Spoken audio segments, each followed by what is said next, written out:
This channel does not promote any violent, harmful, or illegal activities. All content provided by this channel is meant for an educational purpose only. এদিকে দক্ষিণ 24 পরগনায় অব্যাহত আবাস বিক্ষোভ। নামখানায় আবাস সমীক্ষার প্রথম তালিকায় যোগ্যদের নাম বাদ দেওয়ার অভিযোগ। ভেস্তে গেল গ্রামসভার বৈঠক।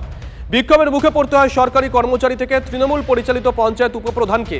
দীর্ঘক্ষণ আটকে রাখে আবাসে বঞ্চিত গ্রামবাসীরা। অভিযোগ, শাসক ঘনিষ্ঠদের নাম আবাসের তালিকায় রয়েছে। শেষমেশ পুনরায় সমীক্ষার আশ্বাস মেলায় বিক্ষোভ থামে। যারা পাওয়ার যোগ্য তাদের নামগুলো কেটে দিয়েছে।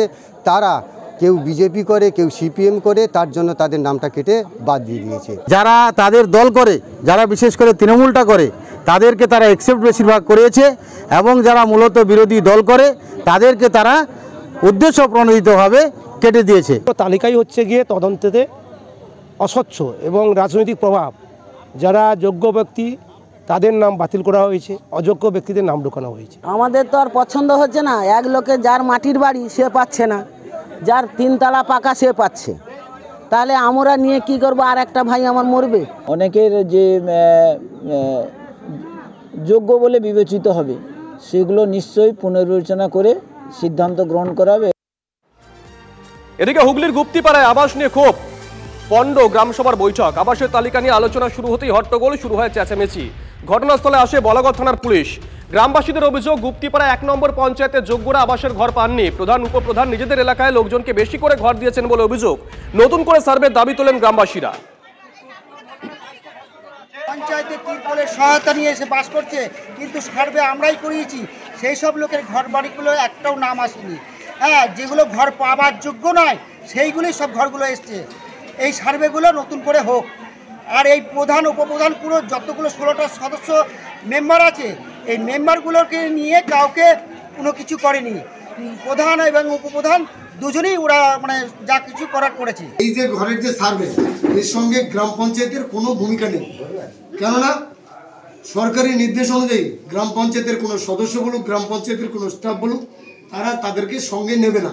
আমরা বলেছিলাম যে আমাদেরকে একটু সঙ্গে রাখুন, আমরা বাড়িগুলো দেখিয়ে দেবো, কিন্তু ওনারা এমন অবস্থা করলেন যে আমাদেরকে নেবেনই না। প্রয়োজন মনে করি আগামী দিনে গুপ্তিপাড়ার মানুষের জনগণের স্বার্থে আমরা যারা সার্ভে করেছে তাদের বিরুদ্ধে আমরা মামলা করব। আরো একটা বড় খবরের দিকে নজর রাখতে হচ্ছে। চন্দননগরে শিশু মৃত্যুতে চাঞ্চল্যকর মোড়। ডাকাত পড়েছিল বাড়িতে অনুমান পরিবারের।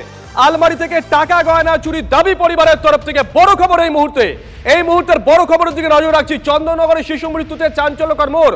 ডাকাত পড়েছিল বাড়িতে অনুমান পরিবারের। আলমারি থেকে টাকা গয়না চুরির দাবি পরিবারের। আর কি দাবি করা হয়েছে? আশিক ইনসান আমাদের সঙ্গে রয়েছেন টেলিফোনে, আমাদের সহকর্মী আশিক।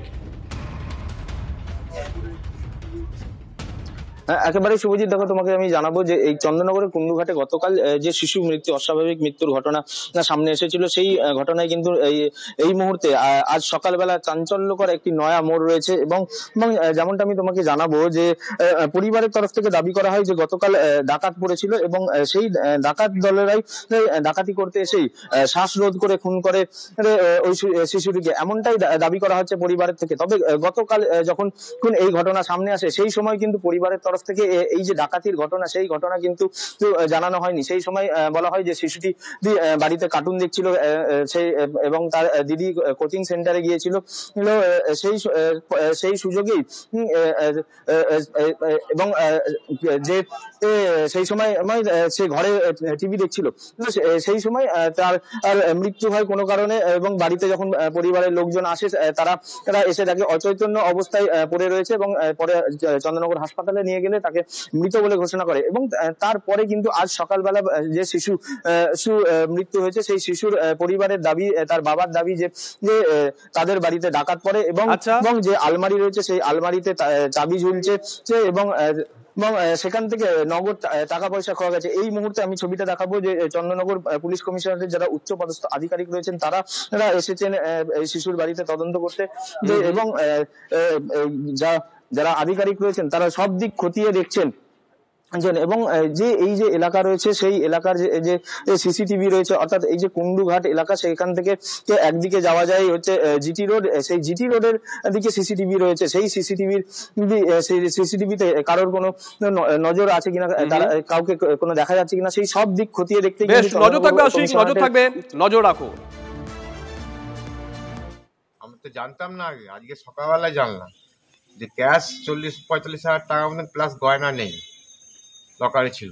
মেয়ে এসে ভাইকে ডাকতে গিয়ে দেখছে উঠছে না, তখন বলছে ওট উঠছে না, তখন আমায় ফোন করে।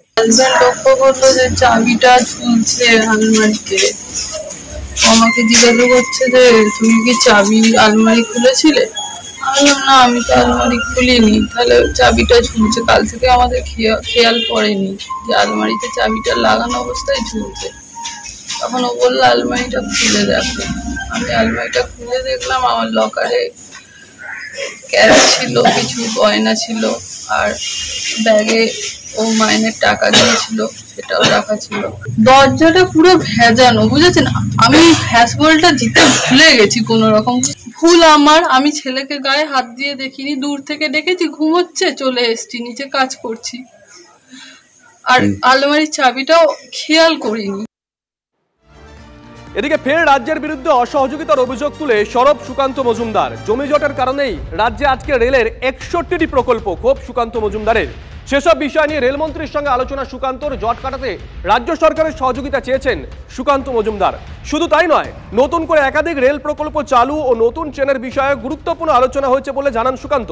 তার মধ্যে বালুরঘাট থেকে একাধিক নতুন ট্রেন রয়েছে বলেও খবর।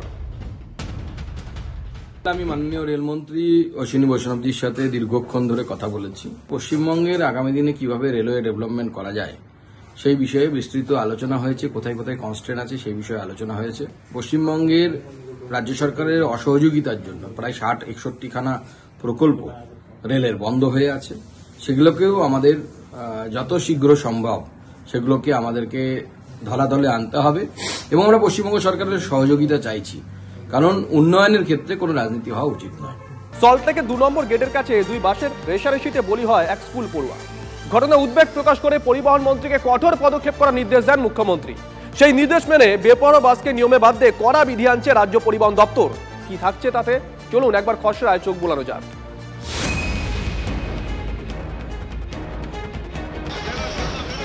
বাসের রেষারেষি আটকাতে এবং যাত্রী তোলার ক্ষেত্রে স্ট্যান্ডার্ড অপারেটিং প্রসিডিওর বা এসওপির খসড়া তৈরি করে ফেলল পরিবহন দফতর। দুর্ঘটনা রুখতে বিভিন্ন ধরনের নিয়মের কথা বলা রয়েছে। পাশাপাশি যাত্রীদের সুরক্ষা এবং বাস চালক কন্ডাক্টররা কি করবেন কি করবেন না সেই কথাও বলা রয়েছে। ঠিক কি আছে খসড়ায়? সূত্রের খবর, যত্রতত্র আর দাঁড়াতে পারবে না বাস, দাঁড়াতে হবে নির্দিষ্ট স্ট্যান্ডে। স্ট্যান্ডে 1 মিনিটের বেশি বাস দাঁড়ানোর ক্ষেত্রেও থাকছে নিষেধাজ্ঞা। নির্দেশ না মানলে শাস্তির মুখে পড়তে হবে বাস চালকদের। দুর্ঘটনা ঘটলে সঙ্গে সঙ্গে থানায় ফোন করে জানাতে হবে চালক বা কন্ডাক্টরকে। চালক কন্ডাক্টরদের নির্দিষ্ট ইউনিফর্ম পরতে হবে। যাত্রীদের চোখে পড়ে এমন জায়গায় রাখতে হবে চালকের লাইসেন্সের কপি। রাখতে হবে সরকার স্বীকৃত ভাড়ার রেট চার্ট। পাশাপাশি কমিশন প্রথা পুরোপুরি বন্ধ করে বিকল্প ব্যবস্থার কথা বলা হয়েছে খসড়ায়।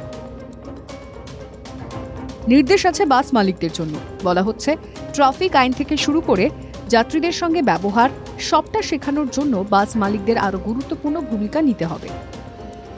যারা এই রুলগুলো ভাঙে তাদের প্রতি সরকার কিন্তু এখন অনেকটা কঠোর হবে এবং যারা ড্রাইভার তাদের এই যে বেপরোয়া গাড়ি চালিয়ে একটা গাড়িকে ওভারটেক করে আর একটা, আমি প্যাসেঞ্জার নেওয়ার জন্য এই কলকাতার জনবহুল রাস্তায় আমি অত বড় একটা যান নিয়ে আমি ওভারটেক করে করে গিয়ে আমি প্যাসেঞ্জার নেওয়ার যে প্রবণতা রয়েছে সেটাকে আমরা বন্ধ করে দেব।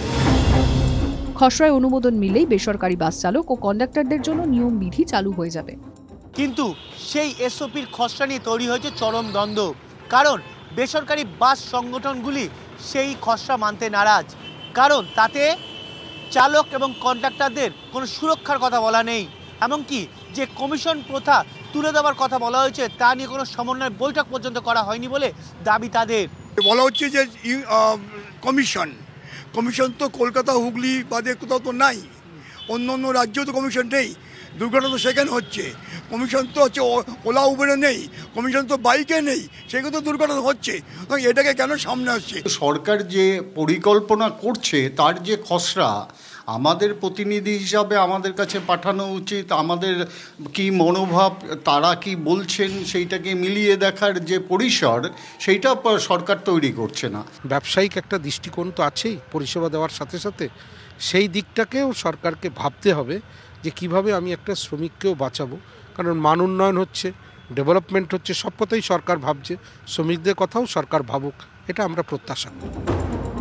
সব মিলিয়ে সরকারের সঙ্গে বেসরকারি বাস সংগঠনগুলোর মতানৈক্য চরমে।